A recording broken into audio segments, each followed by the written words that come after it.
And we are live. What's up, beasties? It's me. It's Triple B, your friendly neighborhood bearded book beast. Welcome back to the channel, and welcome back to another episode of Beast Friends Forever. Woo! We got an awesome show today and an awesome guest that I cannot wait to talk to. Just an author who I've had my eye on their books. I've loved everything I've read by them. One of my favorite authors that this is like a bucket list get for me and for you guys to get to hang out and get to chat and get to know this awesome author. You can see his fantastic books surrounding me here. So without further ado, we've got a packed house in here. Let me bring in my guest today, the one and only Michael R. Fletcher. What's up, man? Thanks for being here. Yeah, I just you kicked on all the LEDs in your bookcases behind you, and I was like, wow, you just put me in the screen. That is so cool. I'm jealous now. Oh yeah, I know. I've had them for a while. I tried. They're supposed to be under the shelf lights that you like stick underneath, but I didn't like how they showed, so I just set them behind the books, and then they go up, and it looks way better. Yeah, that's gorgeous. I haven't even actually. My books are littered across like 4 bookcases. And there's no rhyme or reason or order, and half of them are on the side or 2 layers deep. Like, oh yeah, it's that's a shame. I do the same too. I just make this spot look nice, but all the other shelves are a hot mess, and even these are really deep, so I have books stacked behind them too. It's how you do it. I just moved actually in the summer from Michigan to North Carolina, like 14 hours away. And I thought, oh, I'll like have a lot of reason to my shelves. I'll take the time. I'll figure out alphabetical order or something. Nope, just threw them in when I got here. Like, these authors will be by each other. They kind of seem like they'd go fit. Like, it's just random. Like, no idea. Yeah, we also just recently moved about 12 years ago. So I'm thinking I might someday soon sort of organize my bookshelf. It's understandable why you're not organized yet. That's it. It's only been a hot minute. Yeah. These things take time. Yeah, right, exactly. Well, let me shout out some people that are already hanging out in here real quick. We got Lucas Clay is here. What's up, man? Yes, you were the first one. Going hard, man. If anyone's concerned, he did say he was just kidding. We got Mr. Tim McKay is here.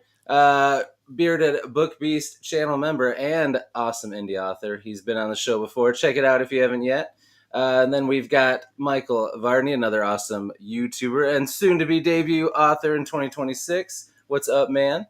Curran Gill is here. What's up, Curran? Thanks for being here. Appreciate you, my friend. We got Keys is here. What's up, Keys? Appreciate you, man. And anybody who's in the live chat and just likes to hang out, if you think of any questions, pop them in there. I'll make sure to ask Michael those questions. And also in the description, I've got Michael's website, all his books, everything linked so that you guys can go check it out to support him and get excited for his new release, which we're going to start off talking about, which is coming out very, very soon. That I got lucky enough to get a little art copy to read, and I'm loving it. And it's called Dogged. Why don't you tell us a little bit about that to start us off? Alrighty. So a long, long time ago, back in the dark ages of 2024, I wrote a short story for Grimdark magazine called The Last War Dog. And the story was from the point of sort of demonic war dog. And I really leaned into the sort of dog aspects of his personality. The story kind of it did well. People really liked it. I think if you're a dog lover, you'll appreciate the story. Yeah. Grimdark magazine hired Colin Mace to narrate it, so that's up on YouTube. If you look it up, The Last War Dog, Colin Mace, you'll find it. He did an amazing job, like perfect raspy voice for that. And I had a couple of people sort of asking for more War Dog stuff, like, are you going to write another short story? And honestly, I didn't really want to. But I wanted to do something novel length for that kind of character, like not specifically that character because, Okay, we don't want to spoil the story, but for reasons. Yeah. So I had this idea. I always like to make things difficult for myself, like never take the easy way. Right. So I thought, what's the wrong kind of story for a demonic war dog who is all about killing? Hmm. And I thought solving a murder mystery. It's the one thing she is just absolutely unsuited for. Yeah. And so I basically shoehorned this war dog into she has to solve a mystery, a murder mystery. And then it just kind of spilled out after that. Oh man, that's awesome. Well, it is a blast, guys. Go check it out. We'll talk all about it and a lot of other things, but I'm reading it right now, and it sounds as fun as he made it sound. It's it's pretty awesome being inside of that character's head, and just yeah, if you love dogs, you'll definitely love this book for sure. Um, so yeah, I want to show you a couple of funny comments here. Well, first, let me say welcome to Mr. Jan God. Thanks for being here, my friend. Says, can you start writing faster? And uh, Curran actually asked if you were releasing 3 books. So the funny thing about that is you are writing very fast because we were talking backstage. You actually have quite a few books done that Yeah, you're it's really. less that I'm writing quickly and more that I'm really bad at scheduling the releases. Also, I mean, there's some strange realities get involved there. So I have an agent, a literary agent. Mhm. He is currently shopping 2 novels. Ooh. One is Dust of the Dead, which is, let's call it science fantasy without going into any details. Uh-huh. So he's shopping that to fantasy There you go. publishers. Hmm. He's also shopping a real world horror novel I wrote with Clayton Snyder called Long Island Memorial. So he's shopping that to horror publishers. So December 15th, Dogged comes out. April 13th, I think, The Lord of the Empty Mirror, which is the fourth and final Obsidian Path novel. Yeah. That'll come out then. By then, I will know whether or not Dust of the Dead is going to find a publisher. If not, that will be released probably about 4 months after Lord of the Empty Mirror. And by the time Dust of the Dead is out, I will know if Long Island Memorial is going to find a publisher, and if not, I will self-publish it. So that's kind of been my thing for years. Hmm. Is I shoot stuff to publishers, they turn their nose up at it, and I publish it myself, and then it does well. So Yeah. I can't really complain. No, man. That's the way to do it. Give it a go, and if it doesn't work, just Yep. keep rocking it out like you have been. Yep. And that's part of why I end up like right now. I have 4 written novels. Basically, I'm going to drop a novel every 4 months for the next year, for the next 16 months. And in that time, I will probably manage to write 2 more novels, maybe 3. I don't know. Depends on, how busy life gets with other stuff. Oh yeah. But yeah, so I'm not so much fast as dogged. There you go. I like that. I like it. Nice, nice. Yes, I agree with Michael too. They're lost if they don't pick up anything you write because your stuff's awesome, man. Uh, Tim says that's got to be satisfying. Reject me, fools, and see what happens. Yeah, it's frustrating. I mean, Yeah, man. I'm sure a lot of writers can relate. The original dream was, publishing deal, Yeah, fame and fortune, world domination. It's just taking longer than I thought.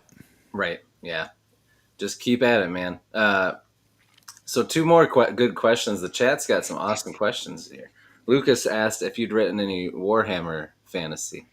Yes. So I wrote 3 short stories for the Warhammer folks. Nice. They're in various anthologies and collections.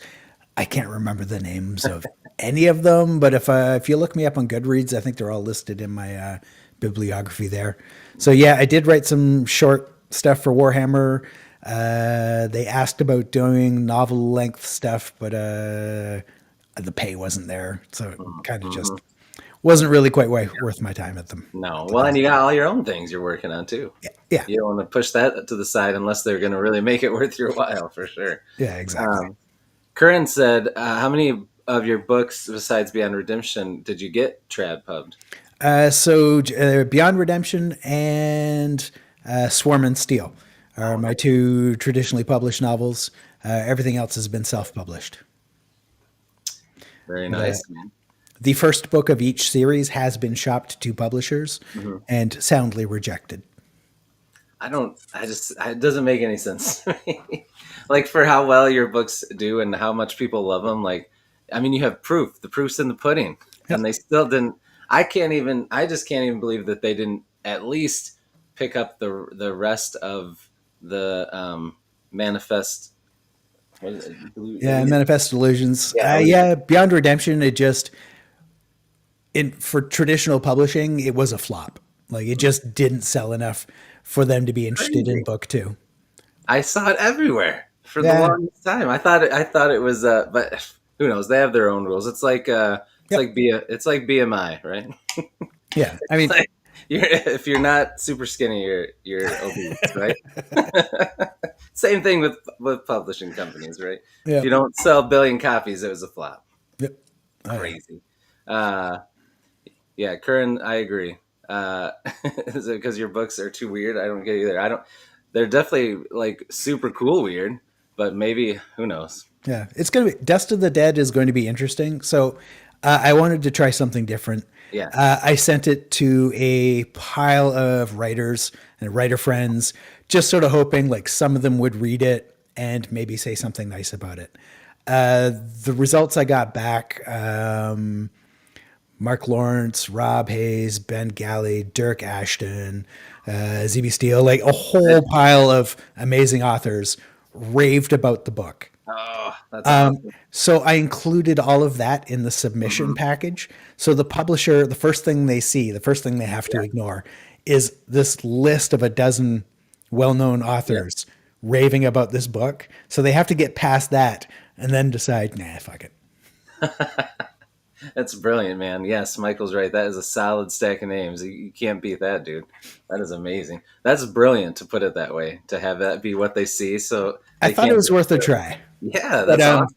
yeah, Instead of so putting far, it in the back or something, yeah, like that. yeah. Yeah, perfectly done. I can't imagine that's not going to already make them be like, hmm. But who knows? Who knows what these people are going to be thinking? But Michael had another good question. He said, "What's your reasoning for continuing to try traditionally publish when indie continues to be successful? Is it just like you said? That's like the dream, like, and it's kind of Yeah, your process, right? You yeah. get that You done and you give it a it's a go. it's a blend of stubbornness and stupidity. It honestly, like, it slows down my release schedule. It fucks all that stuff up. Yeah, But I'm just not willing to let go of that original dream, and I don't have a good reason for it. It is stupid. I really should stop. Like, I hate waiting. It hmm, eats at my brain in the background, like waiting on books and having, like, right now I've got two books out on submission. yeah, And it's like, fuck, just fucking reject them already right. so I can Kick 'em get out. on with my life. And it's I hard bet. to write when you've got that scraping at the back of your skull the whole Oh time. yeah. Oh yeah. I bet that's frustrating. I'm sure that you never get used to that either. Even though you've done it all these times, it's probably still just the same Yep. There's crappy. always that hope, and like the books are good enough. My agent, and I've had different agents, will read them and say, "Fuck yeah, this is Yeah. sellable. This is worth my time, Yep. trying to shop it." But just doesn't work. Well, we got JC and Joe Byrne is here. What's up, man? Says you're ready for Grimdark royalty. Lord is taken. How about Marquise Grimdark or Duke Grimdark? I like that. We got to decide what you should be. Maybe the Ooh, court here we go. jester. The Grim Baron. I like that. Court jester, get out of here. um, so going back to Dogged, I'm curious how it went for you writing that because a lot of your other stuff, like there's always humor in your books, but a lot of it is darker world, darker characters, darker things going on, and I mean I'm not all the way done with Dogged, so I guess maybe it gets real crazy at the end, but there's a lot more humor and kind of lightness, even though I mean right at the beginning it's pretty rough, though it kicks off the story, but how did that go for you? Was that like a fun change, or was your whole process the same, and you just wrote something slightly different, or did you have to change how you approached it? So it was my usual process, but I mean, really, so the character kind of decides the tone of a story.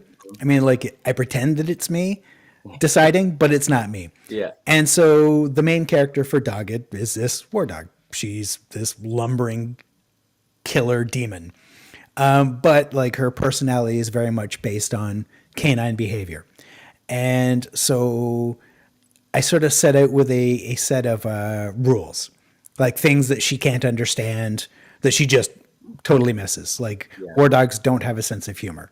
They don't make jokes ever, because why do anything the easy way? Yeah. So it needs to be funny sometimes, but Yeah. she can't ever joke. Right. So that sets it up. So she sort of decided how it was going to go. In terms of like my actual process, it was a typical chaos. So I started writing Dogged. I got about 40,000 words in. Hmm. And then I realized I was probably writing the wrong book, and that I should actually write the last Obsidian Path book, because Dogged, kind of weird. It's probably not going to sell. The last Obsidian Path book will sell, so I'm like, all right, don't be a dumbass. Make the smart business decision. Write that first. Yeah. So I did. I broke off, left Dogged, wrote that. I finished The Lord of the Empty Mirror and was like, what the fuck am I going to write next?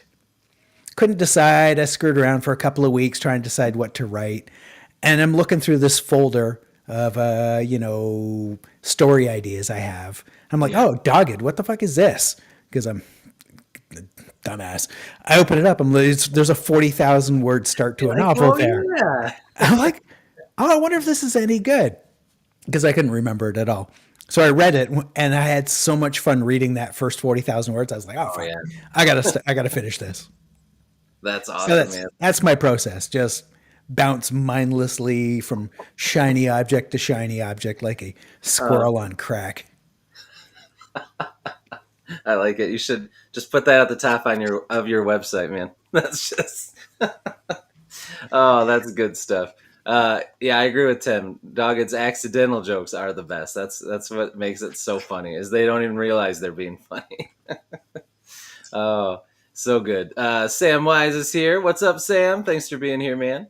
Um, so I'd say though the bouncing around like a squirrel on crack. I mean, if you look at all these books that are taking up all this space around me, I'd say it's going pretty good, man. That's a pretty Yeah, good it's process. Just keep being that rabid squirrel going if it's after. broken in the right way, don't fix it.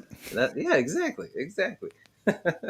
I love it. All right, so I have a image of the cover I want to share here and show people so they can see this, and we'll start talking about your covers there because you have some banger covers. But we'll talk about this one first.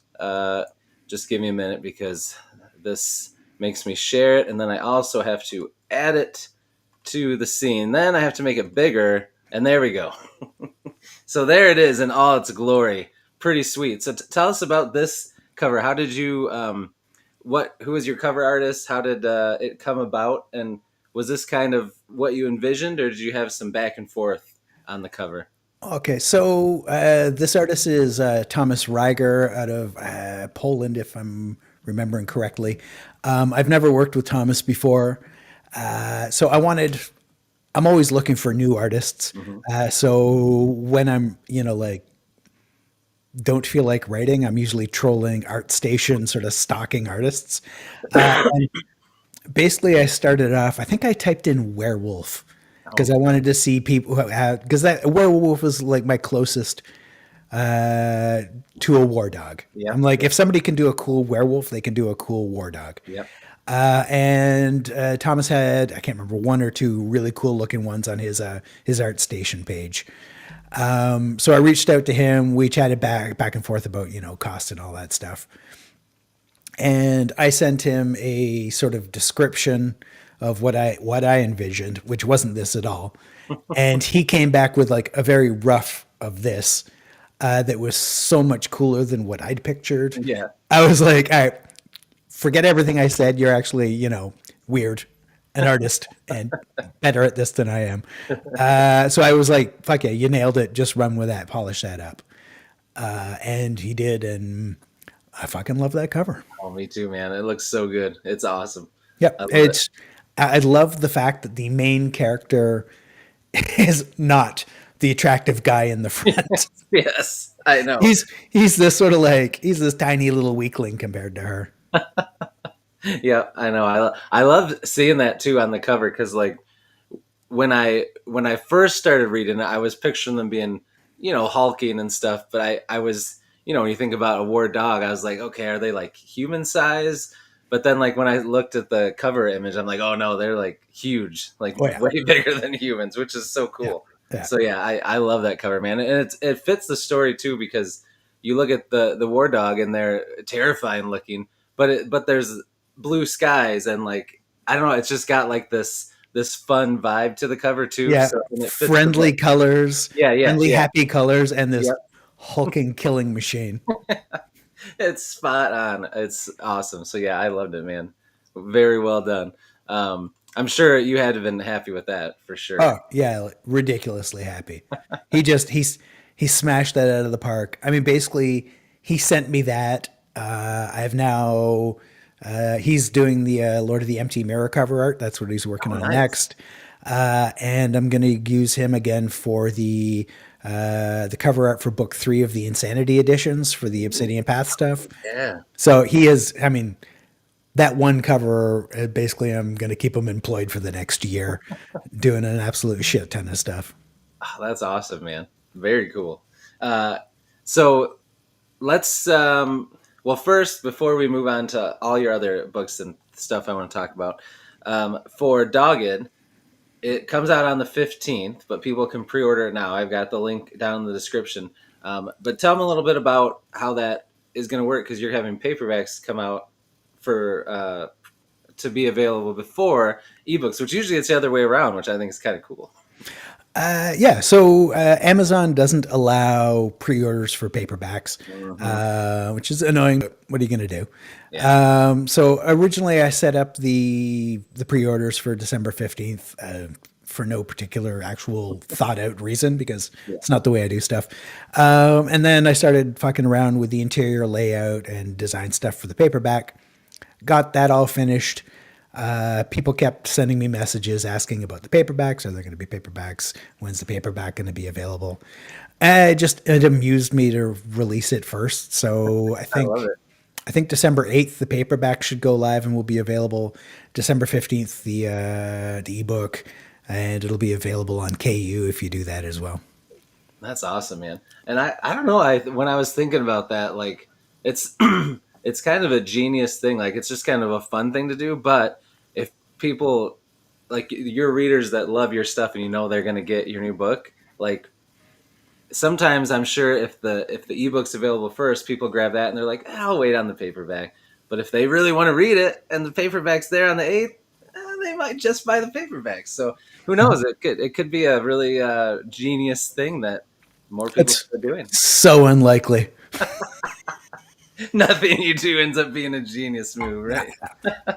Not my style. Oh man. Well, we'll see. I'm buying it on day one, man. I can't wait to get that cover on my shelf. Uh, all right, nice. I agree, Michael. It is a great cover. Awesome stuff. All right, so let's start going back a little bit through your backlog. But I guess before we talk about all the books that you've written, I would love to go back and just kind of hear your journey to writing that first book. Like, what were growing up and stuff, what were some of your inspirations that got you into fantasy, sci-fi, horror? And then when did you start writing and when did you decide I'm going for it? I'm writing this book. Right. Okay. So, I mean, I've been reading fantasy since high school, which was a little while ago. For me, so obviously, Lord of the Rings, everybody reads that. That was Oh yeah. my first fantasy. That was pre high school. High school, I fell in love with the anti-hero. I was all about Michael Moorcock, the Elric Stormbringer Oh yeah. books, the Hmm. Eternal Champion series. Moorcock is why my 3 trilogies are all interconnected. Like they don't happen in the same world, but Yeah. there are gods and there's background stuff that I love that. they impact each other. People Hmm. will show up in different worlds and stuff. Yeah. That's entirely Michael Moorcock's fault. And okay, somewhere around 2008, 2007, I was working as an audio engineer. I was doing recording studio albums, working live sound in clubs, mixing bands. I'd been doing it for quite a while. Hmm. And I decided I'd tried writing books before, but I'm stupendously lazy. And it turned out that writing books was difficult. So I'd get about 30,000 words into a novel and be like, oh, Jesus, this is way too hard, and give it up. 2008, I sort of decided I was going to do it. I was like, fuck it, I'm just going to write a book and I'm going to finish it. Hmm. And that book was this sort of cyberpunk thing. It was initially published as 88 by a Canadian micropress called Five Rivers. Uh-huh. Rights were later reverted to me. I wrote a couple new chapters, fixed a few things, and published it as Ghosts of Tomorrow with that crazy cover, Oh, which heck was yeah. It's one of my favorites, man. yeah, John Anthony So De cool. Giovanni, who was my wife's brother's wife's nephew. Because I didn't know any Sounds like a artist. joke, man. Yeah, I know. I was looking for an artist, and my wife was like, "Oh, my brother's wife's nephew is an artist. You should talk to him." I was like, "Yeah, okay." And then it turned out, he's insanely good. Yeah, yeah, it's amazing, man. Oh, that's a scroll stopper cover right there for sure. Yeah, All right, so you wrote that one. That was your first one, yeah. which is awesome. So how did how did that whole process go? Having that book out, like, were you just like on fire and ready to go with the next one, or did it take you some time to get to keep going forward? Yeah, during the editing process of the original version, 88, I learned so much about writing. Basically, the editor, I was working with Barb Geiger, absolutely eviscerated me. Like, she basically just ripped me apart. Yeah. But she put me back together as a slightly better writer. So I was super excited to take everything I'd learned during the editing process and write another book. So Hmm. I was like, oh, I think I know what I'm doing now. Still don't. And so I wrote Beyond Redemption was the second book I wrote, taking everything I'd learned during the first book. That was all basically me being in a really bad place mentally and looking around and seeing there was heroic fantasy was kind of big at the time, Hmm. Hmm. but reality was all these people who don't learn. There's no one like, oh, at the end they learned a valuable lesson and they're better people. It's like, no, like the end of their story, they're still just shitty people. No one Right. learned anything. No one improved. Character arc is a fucking lie, was basically where I was coming from. So I was like, I'm going to write a book where everyone is shitty. Everyone is literally beyond redemption, Yeah. was the whole goal. And there it was. Oh. Harper Collins or Harper Voyager, the fantasy science fiction wing, they picked it up, and that came out in 2015. Oh, so cool, man. I love the characters in this book. I mean, right away, this is going to be a different kind of story, and I was there for it, man. And I love the cover too. Tell us about this cover. Yep, that was crap. Flapjacks on social media. Jason Richardson Anderson. Jason Anderson. Fuck, I'm screwing up his name. Sorry, dude. Does it Yeah, say inside here? yeah, it will. Richard Anderson. Oh yeah, I was gonna say. I was gonna Yeah, say. I thought. Yeah, yeah, yeah. That's yeah, right. Richard. Richard Anderson. Yeah, he does So awesome. yeah, he does amazing covers. Yeah, so they got him to do the cover. Yeah, that was a blast. That was, to have my second novel released by a large publisher is, Yeah, dude. an insane dream come true. How did that the querying process go for that one to get it in there? Like, was it how? Just tell us how it went. All right, so I shopped 88 first because that was Yeah, the first yeah, book I wrote. I sent it to every agent on the planet who said, fuck off, please lose my information. I sent it to every publisher on the planet who would take unagented submissions. yeah. They all said, fuck off, lose my contact information, please. And so, when it was picked up by this tiny press, I was like, this is as good as I'm going to get. Yeah. So Beyond Redemption, because I'd already sort of waded through the hip deep trenches of rejection and depression, I just wasn't willing to do it again. Like I was like, I can't fucking face that. And I Yeah. shopped 88 for probably 2 years. Wow. It's like it's a long time. Oh yeah. So I made a list of 6 agents who I thought might like it based on like their who they represented. I sent out, I queried 6 agents.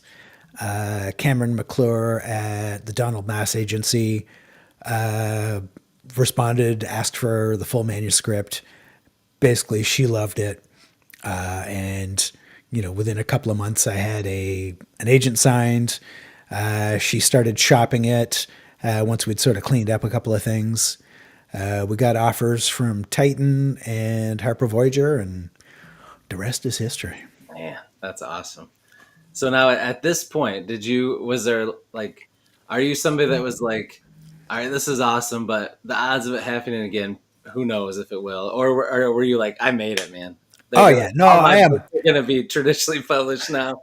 I'm a delusional, Because I feel like delusional that's how idiot. I'd be too. Like, Yeah. Oh yeah. yes, I'm in. Yeah. I was like, I'm going to be a famous and wealthy author, and so I threw myself into writing. I wrote The Mirror's Truth and Swarm and Steel that year. Mhm. And so, Dang. but I had The Mirror's Truth first. I sent that to the publisher, certain that it was going to be, because I Yeah. was like, fuck, this is a good book. I really like Yeah. this. And their response was, we like the book, but Beyond Redemption is flopping so hard. We're not going to be picking up book two, unless sales like magically pick up, which did not happen. So they passed on book two. Swarm and Steel ended up going to Talos was the publisher. Man. Well, I mean, Mirror's Truth right here. So you pivoted. This is a sweet cover too. Uh, I mean, every single one of your covers is awesome, man. Um, so you wrote this one and Swarm and Steel, and I can't find my Swarm and Steel. But anyway, this is a sequel to Beyond Redemption. Swarm and Steel, how does that fit in with everything? Swarm and Steel is a standalone in the Manifest Illusions world. Okay, that's what I thought. Yeah. Okay. So you wrote both of those in the year after Beyond Redemption got picked up. Um, so what made you want to do the Swarm and Steel the standalone instead of doing like 2 and 3? Was there just a story that you just were itching you had to tell, or? Yeah, I had a couple of crazy ideas about characters and sort of storylines that just didn't fit into the sort of initial story arc that I'd envisioned for the other characters. Yeah. Like the guy with the snot puppet and all that insane shit. So that it sort of had to be a separate standalone. Yeah. Okay. And there's something about this cover that I don't know if anyone else has ever thought this, and now people might not be able to unsee it, but this character has always made me think of Pedro Pascal. I don't know why, but that's just who I see, and I'm like, oh man, that looks like Pedro Pascal. So I don't know. That's always just cracked me up when I see it. But awesome cover, man. Like who did you get to do this cover? Yeah, so that's John Anthony Di Giovanni again, same guy who did Ghosts of Tomorrow. Yes, Yeah. so good, man. He is so good. Has he done a lot of other stuff? Yeah, he did a for a couple of about 2 or 3 years. He did a pile of indie books. Was sort of all the rage, Yeah. and then he was so successful, none of us could afford him, and he was doing like Disney picked him up. So like he was involved, as I recall, like in the like doing worked on the Barbie movie and stuff like that. Oh gosh, So like really? yeah, it is hilarious. So the reason I have had so many different artists doing my books Yeah. is because I find a new artist. I'm like, this guy's Yeah. amazing. And, they Yeah. do 2 or 3 books for me and then they Yeah. take off. They're like super successful, like way more successful than I am. Yeah. And I can't afford them anymore. Yeah. Yeah. Or you got to wait so long, even if you could. Yeah. And I'm so bad at scheduling. I'll be like, oh, can you do a cover for me next week? Yeah. And they're like, no, I'm booked for the next 18 months. Like, fuck. Dang it. Oh man. All right, so let me shout out Grace Walker is here real quick, another awesome indie author. Thanks for being here, Grace. So kind of a bummer, right? You had to pivot. You self published those two. Now, how was your mindset at that time when you realized like, oh shoot, they aren't just gonna pick up everything I put out now? Yeah. Like, was Mirror's Truth and Swarm and Steel, did they do well? Where you felt like that's all right, I got this still. Back to the grind. So at first, I didn't know anything about self-publishing at the time. I was mildly aware that it existed. So the way I sort of handled the initial rejection was many weeks of whiskey, is sort of a just drunken blurry haze, so I didn't feel anything. Eventually that sort of wore a little thin, and I was like, fine, like I've written the book, I might as Yeah, well yeah, fucking publish it yeah. somehow. So I knew a bunch of self-published authors, Rob Hayes, Ben Galley, Dirk Ashton, those guys. Mhm. They basically sort of helped. They pointed me in the right direction for a lot of stuff, a lot of resources. Mhm. And The Mirror's Truth did really well. Like, it sold far better than I ever expected. If you're familiar with our fantasy, the Reddit group, it won a Stabby Award for Best Self-Published Novel that year. It appeared on a few dozen Best of the Year lists. So it did really well, that was gratifying. So I thought it was a good story, Yeah. but you never know. Yeah, and you were right. You were proven right. Um, let's see. We got a couple people that popped in here. We got Tom Riley. What's up, man? He is awesome. Thanks for being here. I thought I missed somebody else, but I guess not. All right. So now you've got those books out. So then, what was next? Because you tell me, because I'm not sure. All right, this is it gets a little blurry in Yeah. here because they're a bunch of years ago, Yeah. Yeah. but Yeah. also sort of whiskey periods in between, rejection cycles. Yeah. So at some point in there, I parted ways with Cameron McClure, my agent. She just wasn't digging the kind of dark stuff I was writing. I have nothing bad to say about her. She was an amazing agent, great person, super awesome to work with. I signed with another agent shortly afterwards, who I won't name, but who represents some very successful grimdark authors that y'all know. I wrote Blackstone Heart and Smoke and Stone, so book one of the Obsidian Path, book one of the City of Sacrifice trilogy. I had those two written and polished. He read those and was like, "Yep, I like them." He shopped them. There was no publisher interest, and then basically he ghosted me, and I never heard from him again. Whatever. Whatever. So I self-published those. City of Sacrifice series has done okay. The Obsidian Path series is kind of like blew up for a while, Oh yeah. which was crazy and very nice. And it's still to this day it is. That's sort of like my bread and butter series. Oh yeah. It's so good. And you just came out with, I mean, these insanity editions, man. I mean, that's amazing. I mean, I love the standard cover, which I think, is there a picture of it in here? I'm pretty sure I dropped that in there just because I was like, this has got to be going in there as well. Oh yeah, I thought it was Yeah, it should be in there somewhere. somewhere in there. But yeah, I mean, oh yeah, this book is crazy, man. Well, we'll get to that. Like how you, oh yeah, here it is. How you decided to make these books and how that process went, because they are incredible. But let me show. I've always loved that cover. That's just so good. All those are. So all right. So you wrote those, and those the Obsidian Path took off and did really well. Who is the cover artist for the Obsidian Path book? Fuck. Did you forget? Yeah, I'm gapping. As soon as you started talking about it, I was like, "Oh fuck, he's You're gonna like, he's ask me." gonna ask. Yeah. And I am totally gapping out. Do Dang I it. have I have have a it, but I do not. copy here? I don't. My bad, man.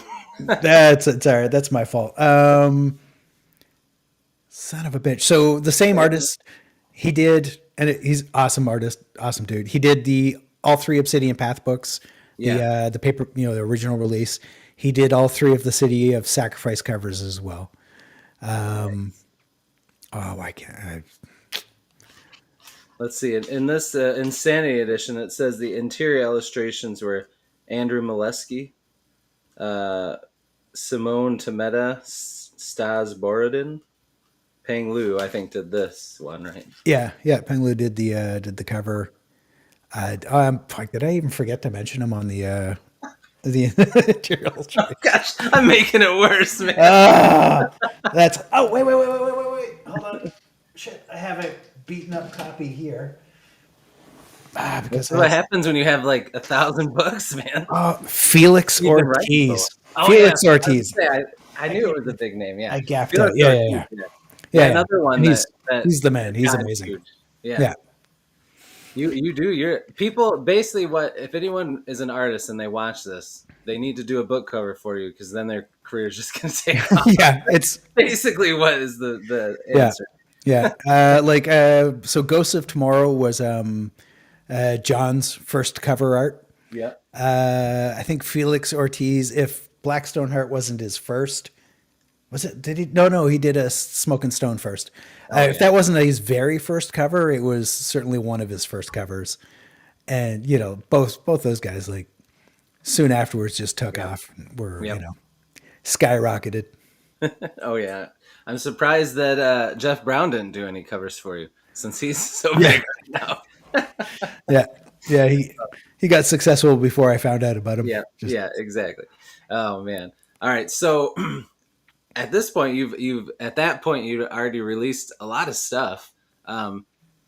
So were you to the point where you were like, I'm gonna keep trying the trad thing, like your process, but I can do this indie stuff. Like I've released all these books, they're popular, people love them. Like if it doesn't go traditional, it's okay. Like did that side of it start to be more positive? You feel like? Oh yeah. I mean, I've sort of hit the point where even if I can't tell if one of my books is good, I can sort of judge by how people react to it if it's going to be okay. And so yeah, so each the first book of each series I shop to publishers, and kind of because that's like I said, that's the original dream. But I am slightly less stressed about it now. If it doesn't sell, doesn't land a publisher, I'm kind of like, okay, I'll release it myself, and Yep. hopefully it'll take off. Who knows? I think you're doing it right, man. You're doing it right. And the other person I missed earlier was Timothy Janata is here. What's up, man? We're sure you are. We won't tell your boss that you're here. And Tim McKay said his artist for his books is really good too. Joe Requeza. He's getting doing a lot of indie stuff right now too. All right, so right now you talked earlier. You're working on. So well, first the you wrapped up Manifest Illusions. How long was it between Mirror of Truth and War to End All? A few thousand years. So I mean, it's got to be close to 10 years in Yeah, it's between. a good stretch. Yeah. Uh, Basically, I couldn't write the Manifest Illusion stuff. Those books, the series, that world was so intricately entwined with feelings of utter failure and depression. Yeah. Like, I made about 4 attempts to write the last book, and I'd get 30 or 40,000 words in and just be like, this is shit, throw it in the garbage, toss it. And so eventually at some point, no, we did Norilska Groans first. So I'd written Norilska Groans with Clayton Snyder, and he is a proper madman. And so I had this idea. I was like, what if I can trick some poor unsuspecting writer into like writing half of this book for me? Yeah. Maybe I can write the other half. And we'd already done Norelska Groans, and that went really well, and the book Hmm. did well. So I sort of pitched that to Clayton, and he was like on board because he makes unwise decisions also, and so we wrote that. Oh man, yeah. And this cover is so sick looking, dude. It looks so epic and grotesque. I mean, just look at that. It's Yeah, so sweet.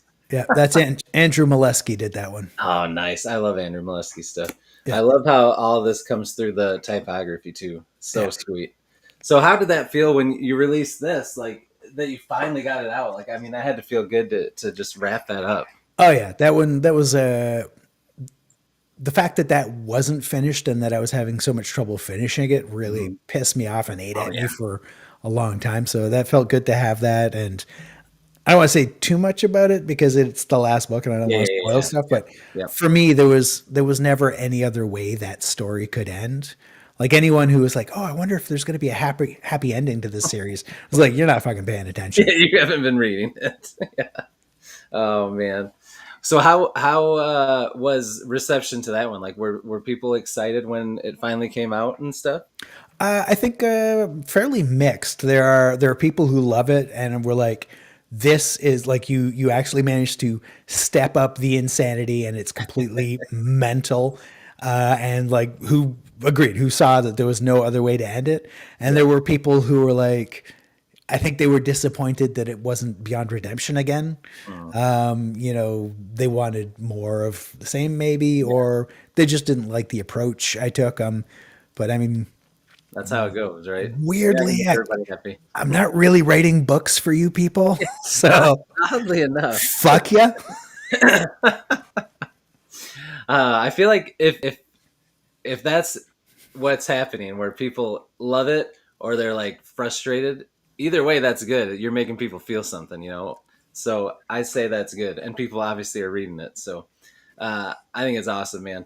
So you did those two things with Clayton Snyder, and then another thing of yours that I absolutely love that you wrote with the Queen of Grimdark was this bad boy right here. Oh yeah. This was a blast. Yeah. Tell me about how you guys decided to write this and how that collab happened. So Adrian at Grimdark magazine pitched Anna and I, that's Anna Smith Spark. Mhm. He pitched a serial fantasy idea. Initially, he was like, "You're going to write basically a chapter a month kind of thing, or we're going to release a chapter a month to his Patreon group." And we got started on that. Our lives fell apart in different ways. COVID happened, just everything Mhm. went to shit in Oh so yeah, many different amazing ways. yeah, And it took us way too long to finish it. We were both writing other books. And so it took a really long time to actually turn it into him. And then when we did, he decided, screw the sort of serial approach. I'm just going to publish this as a novella. And I think I think it was the first Grimdark magazine novella they did. I think his plan now is to do the sort of like series, do more of them. yeah. That's cool. And the response was kind of insane. Yeah, It was shortlisted for a World Fantasy Award, which is absolutely crazy. yeah, dude, it's so good. It's so good, man. I was like, I read it in like a sitting, and I was like, man, I wish there was like a whole series with these characters. Like, I Oh, love this so yeah. much. Anna Uh, Smith Spark is just amazing. Like her demon character, oh, so good. so good. So good. So Lucas just said he just bought the Broken Bind edition of this, and that's what this is, Lucas. So a little preview for you, what you're gonna get. It's pretty sweet, beautiful little novella. Um, all right, so Michael had a good question, which we're gonna get into kind of some questions I have for you about your process, but he will start here. He said, "What is it like co-authoring with different people?" So I mean, co-authoring in general is a different takes probably different skill set. But then to do it with different people, did you notice a lot of differences just with that? Absolutely. So you have to, I think you have to tailor your expectations and how you work to the personality of who you're working with. Hmm. Clayton, oddly, will tolerate me bombarding him with emails at 4 o'clock in the morning, making insane demands about whatever shit is on my mind at the time. Oh man. He will happily ignore me, and he's fine with that. Anna, much more dangerous. The stuff with Clayton. So with Clayton, it was always me bringing a book or an idea or a story or characters to him, and so they were kind of my baby, and I got to be like my mad little control freak self. With the Grimdark magazine, working with Anna, like that was not mine at all. We basically, I'd write a chapter, I'd throw it to her. She'd read my stuff and be like, "Yeah, okay, I'm gonna one up you." She'd write her chapter and throw it back at me, and I'd have to sort of react to what she wrote. Then she'd react to what I wrote. So it was this sort of very, for lack of a better word, organic storytelling Yeah. process where neither of us had a clue how it was going to end. We were just like steamrollering towards Oh some man. horrendous sort of train wreck. Yeah. With Clayton and I, our process was kind of more organized. So we'd plot 3 chapters each. We'd write 3 chapters each. Wow. He'd edit my chapters. I'd edit his chapters. So we got this sort of really cohesive tone. Yeah, that's cool. Then at the end of that, we'd be like, oh, now we both know what the other guy's written. We know where the story's at. We'd discuss the next 3 chapters. We'd plot, we'd write, edit each other's stuff. And so it was sort of this staggered forward process. That's a brilliant way to do it. So that like you said, it doesn't feel like two different Yeah. voices. That's kind of cool. I love that. Um, let's see. I guess this question from Lucas: how do you balance differences in prose? I mean, that probably helped the way you did it with Clayton. You guys kind of editing each other's stuff, talking about it a lot. Um, but how did that go with Anna? Like, did you? I mean, I feel like you guys both kind of. I don't know. I mean, I don't know. It doesn't feel super different to me because you both write in that grimdark, fun style. But how did that go if your prose was different? Yeah. So Clayton's prose is actually different than mine. He's got his Yeah. own voice and stuff. But the way we handled it is so for Norelska Groans or for A War to End All, Norelska Groans is only 2 main characters. So basically, I wrote one, he wrote the other. So it works really nicely because it gives Yeah. each character a sort of Their own voice. distinct voice. Yeah. For A War to End All, I took half the characters, he took the other half. Okay. So I wrote all of their stuff, he wrote all of their stuff, and so it just kind of worked that way. That works out well. It was much the same with Anna. There were like a couple of characters who were mine. There were a couple of characters who were hers. There was a little bit of crossover, especially near the end as we were sort of scrambling to kind of figure out how to actually wrap the story up. Got a little chaotic, but Yeah. Hey, it worked out in the end. You guys made awesome stuff.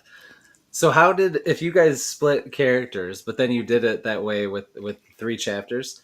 How did you do that? If or was it chapters that were only from that character, like they were the focus?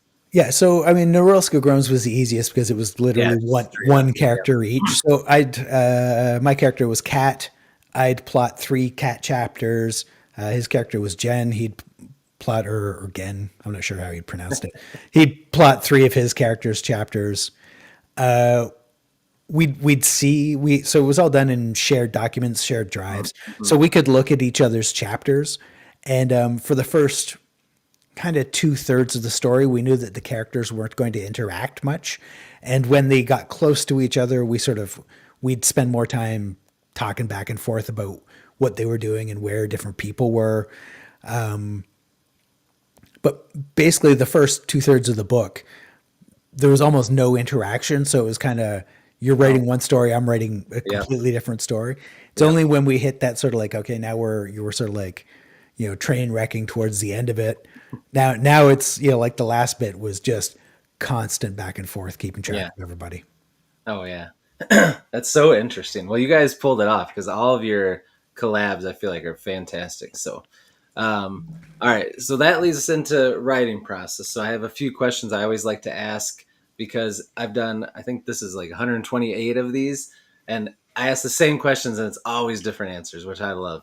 So starting off, you know, for a writer, it's not an either or. There's a spectrum with this of yeah, all the way on one side you have a pantser who just sits down, writes, doesn't plot at all. Then you have all the way to the other side, you have a plotter who plots and outlines like crazy and doesn't stray from those ideas, just carries it over to the book. Then you have everywhere in between. Where do you feel like you fall? And since you've written so many things, do you feel like it's changed with each book where you are on that spectrum, or do you stay pretty consistent with that? Yep. So I never do two books the same way. I am terrified of getting bored. And so I'm always looking to sort of make it more difficult. I always want to try something I haven't done before. I want to write something I haven't written Awesome. before.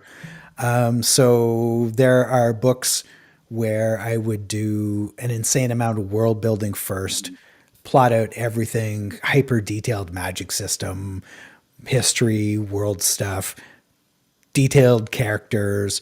I would plot everything. And there are books where I was like, oh, it's going to be about a bunch of bad people. And I just start writing and don't really know how it's going to end. Wow. So I've done all of it from pantsing, like absolute pantsing, to hyper detailed world building. Wow, that's And awesome, man. That definitely keeps things interesting for sure. yep, well, that's the goal. Like Yeah. doing the same thing, that gets boring Yeah. fast. You got to have fun with it, right? Very nice. After doing that so many times, is it just like when you start a new project, it's just kind of vibes like, what do I feel like doing this time? Or do you think like, oh, this story really probably needs more plotting, so I'm going to do it more like that? Like, how do you decide? Or you just go with what your gut feels, or what you didn't do last time, or the last couple times maybe you do Yeah, cycle. it's a combination. I mean, the first is figuring out which idea to write. So at any one time, there are probably about five stories bouncing around in my brain Yeah. demanding attention.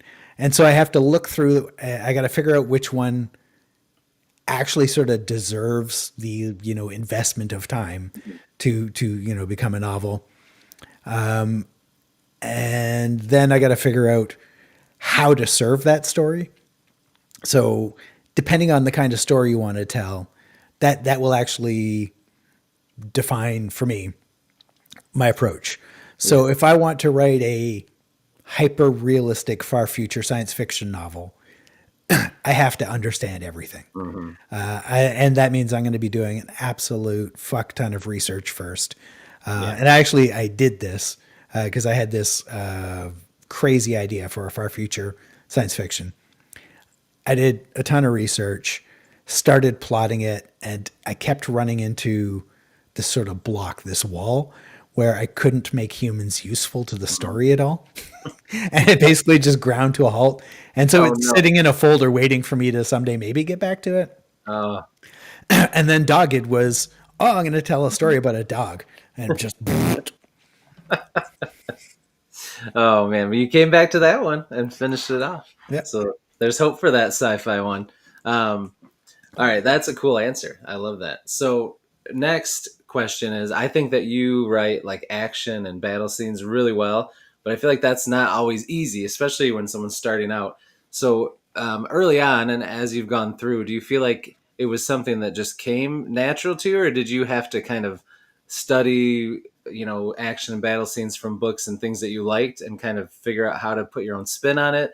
Did you like watch any like videos on it or trainings on it, or was it just you just went with it? I'm Yeah. always interested. I reading about writing and reading books about writing always seemed like really boring. And just it seemed like a terrible way to learn how to write. Yeah. I thought it was much more fun to just write and just Hmm. fail abysmally and just keep chugging at it. Yeah. I I've never done writer groups. For me, writing has always been like a solo ass in Hmm. chair kind of, thing. I did learn, I try and learn, hopefully, a little bit each book. I, kind of figure out like, oh, that worked, that didn't work. A big thing was realizing that what point of view you're writing in and what tense you're writing in should be decisions rather than accidents. And it's not like, oh, all books should be past tense third person. Hmm. There are some stories that are going to work better in first person Right. present tense, and figuring out which your story should be. There's some magic there that I don't understand, and when you get it right, it's amazing. Hmm. And they each tense, each POV, they have strengths. Third person, it's super comfortable. That's modern fantasy is almost all third person past tense. However, present tense, if you're writing an action book, present tense is awesome. Like the very best action scenes I ever wrote were actually in the first draft of 88 slash Ghosts of Tomorrow, Hmm. because the first draft was all present tense. Oh wow. And the combat scenes, the fights with the mechs, the chassis, Hmm. super immediate, crazy action. They were fantastic. Yeah. The rest of the book kind of hurt because it was present tense instead of past tense. And when I Right. rewrote it past tense, like the action scenes lost something, Hmm. but the rest of the book was so much better. It was worth Right. it. Yeah. So there's something there, and that Oh yeah. you fuck around, you find out. Yeah. Yeah. I love that, man. Uh, Another awesome indie author's here, Timothy Wolf. What's up, man? Uh, Thanks for being here. He said present tense scares me. Yeah, as well it should. I'm sure that's hard. I can't even imagine how hard that'd be. Especially, so you wrote the whole first draft in first person present tense? Yeah. So hold on. Wow. Or did I write that? Yeah, no, I think it was third person present tense. Pretty sure it was third Oh, person wow. present tense. And the editor read it and she was like, Yeah. "Oh god, fuck." Here And we go. she said rewrite this in past tense, like the whole novel. Uh, I was kind of willing to try because I was like, yeah. I Yeah. don't know what I'm doing. Right. Right. Yeah. And once I did, it was like, oh, that's why this works better for this. Yeah. I could see how that would work better in action and battle scenes, though, for sure. Yep. I get that. So my next question is, when you're writing a book and you're trying to get it done, you don't have if I mean I guess so you're not if you're not traditionally published already, you don't have like somebody hanging over your back like get this done by a certain time, but you do want to get things done by a certain time. So are you somebody that sets any kinds of like word count goals, writing goals, weekly, daily? Or do you just have kind of the mindset of I'm going to write every day and it'll get done, or just I'm going to write when it works and I'm not going to stress myself out because I know I'll get it done when it gets done? Yeah, I waffle. I mean, it's like my process for anything is it changes. If I have a manic phase, I ride the fuck out of it. I will smash out a first draft of a 120,000 word novel in 3 months. Or I will spend a year writing a book in the background in between other books. I'm all over the place. Some days, or some novels, I have a spreadsheet that's tracking my daily word count for the book. It's tracking my daily word count in the world building document. I'm tracking like how much time is spent figuring out other stuff, like every Wow. stupid level of detail. And then I'll have a book where I'm like, I'm going to try and write 2,000 words a day. Yeah. And if I don't really care. And, I'll have days where I write 50 words and I'm like, walk away. Yeah. Oh So man, it's, I love that. I don't have a set process. Yeah. The nice thing about finishing that first book Hmm. is once you've written a book, you now know that you can write a book. Right. You are capable of finishing. And Right. for me, that was huge. It kind of removed that fear. Yeah. So now I know I can finish. Doesn't mean I will. I mean, I've got a folder of unfinished novels. There's Yeah. half a dozen of them in there. Right. But it does mean that if the idea is good enough, I can finish it. Nice. I like it. Now, it'd be interesting to if you ever remember this, but like how you hop around and waffle with your writing process with the planning versus plotting versus pantsing with that. Like, does it, do you remember if like the time when you were like super like tracking everything, was that also a time when you really plotted everything out? And then the times where you just pantsed, was it like, I'll just write whatever? Like, I wonder if those aligned ever, or if they were Yeah, totally different too. I suspect they do. I mean, I Yeah. never really paid that much attention, Yeah. but yeah, I think the books that where more thought went into the story, I also tended to be sort of more on the ball. I mean, that's kind of that's the manic phase. Like you're just go go go go go go Yeah. go Yeah. go Yeah. go. You know, and for those, it's you ride them while they're there. You enjoy them because you know what follows will be this inevitable spiral crash where you sort of you mope Get about right the into house for things. a couple of weeks. Yeah, exactly. Oh man, I love it. I think a lot of the authors that are in the chat right now are talking about how they get the manic phase and they get that feeling. So you just got to write it. Yep. Yeah. All right. Next question: when you are writing, are you a creature of habit? Like, do you prefer to write always early in the day versus later at night? Do you have like a spot you like to write? Do you always use your computer or laptop? Or do you like to go places and write or write on different devices? Things like that. Are you a creature of habit or are you like, I'll just write whenever, wherever I feel like if I need to get this done? Yeah. So it kind of depends on the project a little bit. So if it's a research heavy novel where I need to be looking stuff up all the time while I'm writing, Right. down here in my office, I've got a very nice setup. This is like also sort of recording studio in here. Yeah. I've got two large monitors, and I'll have research on one monitor and the novel I'm working on the other. Nice. So it's set up really well for that. If I don't need research, I have this absolute garbage tiny little laptop that only it's got Word Hmm. and an internet connection. That's all it has. There's no browser on it. Yeah. I can't look stuff up. I Oh can't man. go on social media. I will sit at the Nice. dining room table upstairs Yeah. and just work on this shitty little laptop, which is great for focus. The Yeah. only That thing that is. never changes is I've got a sound system down here and another one upstairs, and it's skull crushing death metal always.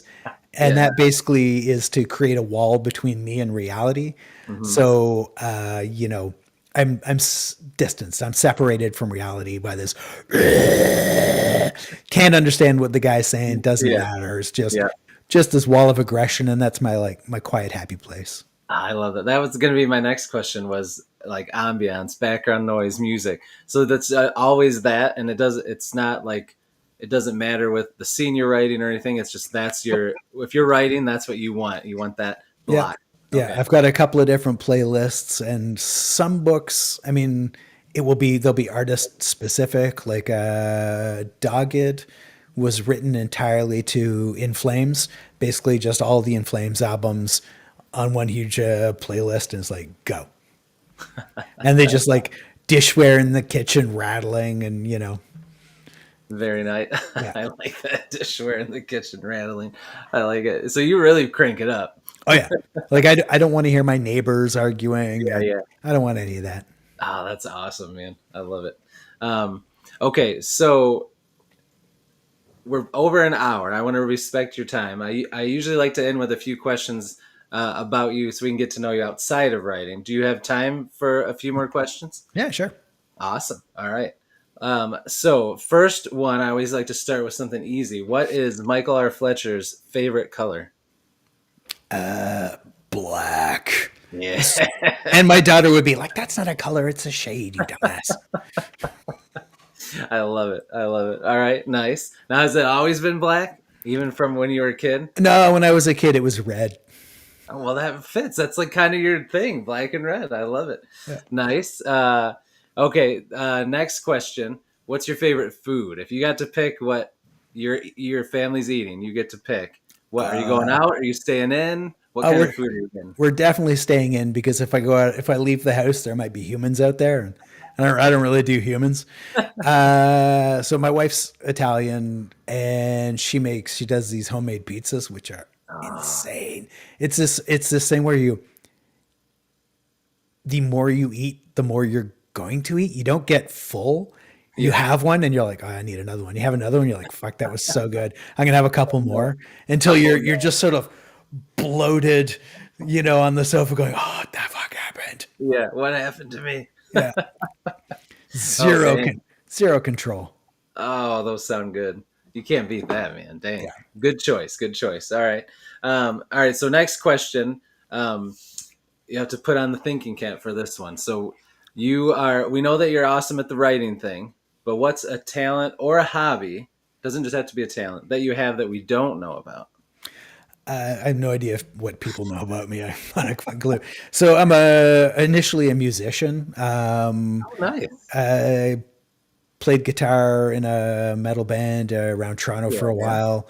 I worked as an audio engineer, studio guitarist a bit. That's awesome. So I still have a now studio set up in my basement. So my hobby is I write and record songs that That's no cool. one will ever hear.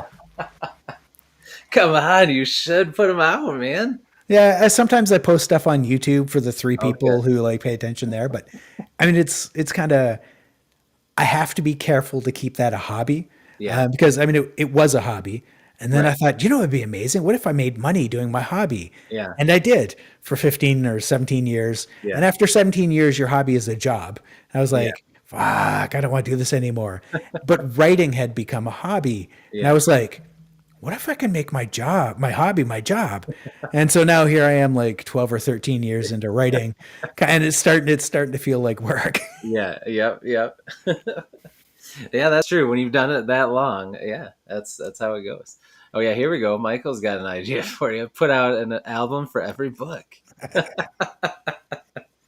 Oh man, that's awesome though, dude. What was the name of the band that you're in? The band was called Sex Without Souls. That's actually Uh, really catchy, dude. we were this sort of like goth metal band, Yeah. uh, 97 through like 2003 or so. We played a pile of gigs. We played with some larger bands. Nice. Never achieved any real level of anything, Yeah. but it was fun. That's good. Hey, that's if you can say that, that's important. That's good. That's pretty cool, man. That's awesome. Uh, all right, next question. What was your first job you had that you got a paycheck for? So not just like helping out around the house or whatever, Right, but right. Uh, Probably my first like that you would actually call a job was mowing lawns on a golf course oh, during nice, during high school. nice. Did you have a writer at least? Oh yeah, yeah. It was I think I was a greens mower, so Oh, nice. the nice ride around, and Oh, heck yeah. the That's boss pretty would sweet first job. disappear for hours on end, and I think he went out drinking because he was an alcoholic. Oh, So God, I'd find somewhere in the sun and just like hang step out. out in the sun. Oh, Yeah, dang. That's pretty sweet first gig, man. yeah. Can't beat that. That's awesome. All right, what was your first car? Your first ride? A rusty white Toyota Tercel. Toyota Tercel. Yeah, Let me see if I can find a picture. Let's see. it's like Oh yeah. a What rust year? bucket hatchback. I don't remember what year. It would have been early 90s, Okay. probably. Let's see. All right. All right. We got some pictures here. You said it was a hatchback, right? Yeah. All right. Was it kind of like that? That's not a great picture. Yeah, that a hatch? That looks pretty close. Just it needs a No. lot more rust. Yeah, I was gonna say I can't find a rusty one. Nobody wants to show a picture. All right, so that's what you were rocking out. I love Oh it. yeah. All right, next question. What are some of your favorite like TV shows, movies through the years? I've always had a soft spot for really bad movies. B sort of like fantasy Yeah, movies. yeah, Love yeah. that stuff. If I had to like for like favorite movies, it'd be somewhere between Fight Club and the first Matrix. Oh heck yeah. For a TV, I'm a picky bastard. There's not a lot of great TV. Breaking Bad is probably got to be like one of the best Yep. TV shows ever. Same. Yep, I agree. Same. Very cool. Now, and next question: have you ever been a gamer? Video games? Have you ever been into video games? Uh, yeah, but not sort of like seriously. I would have called myself a gamer. Like Yeah, we've always, we had a PS3, we've got a PS5 now. I have no time to play. I So know. I hear my you. daughter does, and I'm kind of Yeah, afraid to. Like, even when I do have time, I won't because yeah. I know I've got that little addictive thing Oh that's yeah, it'll suck you in. I Yep. feel like I will no longer be a writer because I'll be fucking around, playing computer games all the time. So Yeah. I avoid it, but yeah. And for So, me, I was never into the role playing computer yeah. games. Hmm. It was always I wanted to shoot somebody in the face or drive a really fast car. Oh yeah. Yep. Yep. There's a lot of games you can do both of those things. Oh yeah. Nice. All right. All right. What were some of your favorite books that you've read? I mean, there's the classics, the like Elric, Michael Moorcock books, of Yeah. course. Yeah. Hugh Cook, not Mm. Glenn Cook, Cook, wrote a series. I think the first one was called Wizard War in the U.S. and the Warriors and the Wizards or something like that in the Okay. U.K. Yeah, I've That heard of that. was like quintessential shape Mike into like the kind of storyteller he's going to be Wow. Okay. later fantasy. That one had huge impact. Cool. Hugh Cook. Okay. Yeah, Hugh Cook. After that, Lawrence Watt Evans, the Ethshar series, juvenile wish fulfillment fantasy kind of stuff, but like really well done. Yeah, so that's for the classic stuff. Yeah. That's That's good, man. Awesome. Okay. All right. So now I want to wrap it up with some either or questions to see what you answer. All right. So first one, uh, in any fantasy sci-fi area, you got to answer this question: Star Wars or Star Trek? Star Wars. Yeah. All right. Now, what's your favorite Star Wars movie? The very first, A New Hope. Yep. Yep. Nice. Nice. All right. Next question. Um, think back to maybe when you were younger with video games. First one, Nintendo or Sega? Neither. So my first computer with video games was a Radio Shack TRS 80. Oh, nice, Yeah. nice. We never had anything like as good as Okay, the Sega. yeah, yeah. Later, when I moved out and like lived on my own, then I think the first console I actually bought was a PS3. Okay. So once you got console, did you still do PC or did you just do console after that? Strictly console after Yeah, that. same, same. All right. Next question: who's your favorite Ninja Turtle? You know, so I never read the comics. Hmm. Never watched the cartoons, Oh wow. Okay. but we had the TMNT role playing game. Oh, nice. And so there was a season there where that's all we were playing. Yeah. So I love that world and I love making those characters. And that was so much fun. But probably Donatello if I had to pick one. Nice. Donatello never gets the love. People never pick him. So that's good. That's good. I like it. All right. Very cool. Next question. Did you, well, I'll just ask it first. DC or Marvel? Marvel. Nice. Okay. Who's your favorite Marvel heroes? Some of your favorite.